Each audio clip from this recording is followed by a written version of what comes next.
คณะเกษตรศาสตร์และสิ่งแวดล้อมเป็นคณะหนึ่งที่ขึ้นกับมหาวิทยาลัยสวรรณเขตมี6สาขาวิชาเรียน4ภาควิชาคือภาควิชาวิทยาศาสตร์พืชภาควิชาวิทยาศาสตร์สัตว์ภาควิชาวิทยาศาสตร์สิ่งแวดล้อมและภาควิชาทรัพยากรป่าไม้ภาควิชาวิทยาศาสตร์พืชมี2สาขาวิชาเรียนคือสาขาวิทยาศาสตร์พืชลงลึกเทคนิคการปลูกฝังการป้องกันพืชและการปรับปรุงพันธุ์พืชสาขาการจัดสรรที่ดินลงลึกการวางแผนนำใช้ที่ดินการปรับปรุงดินและการพัฒนาที่ดิน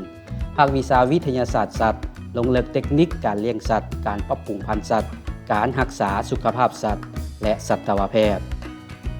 ภาควิชาวิทยาศาสตร์สิ่งแวดล้อมลงลึกการจัดการสิ่งแวดล้อม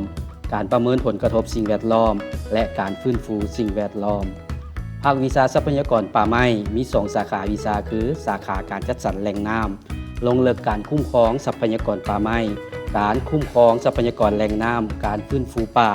และสาขาการท่องเที่ยวอนุรักษ์ธรรมชาติลงลึกการจัดการการท่องเที่ยวการอนุรักษ์สัตว์น้ำสัตว์ป่าและการเป็นไกด์นำเที่ยวการจัดตั้งการเรียนการสอนทุกภาควิชาแม้นมีครบ2องค์ประกอบคือภาคปฏิบัติและภาคทฤษฎีภาคปฏิบัติล้วนแล้วแต่ได้รับการอำนวยความสะดวกในด้านเครื่องมือเทคนิคอุปกรณ์ที่ทันสมัยในการเรียนการสอนนอกจากนั้นคณะได้สนองหอสมุดห้องคอมพิวเตอร์ห้องแลบและศูนย์ทดลองเพื่อการเพิ่มทักษะให้แก่นักศึกษาในทุกภาควิชาทุกสาขา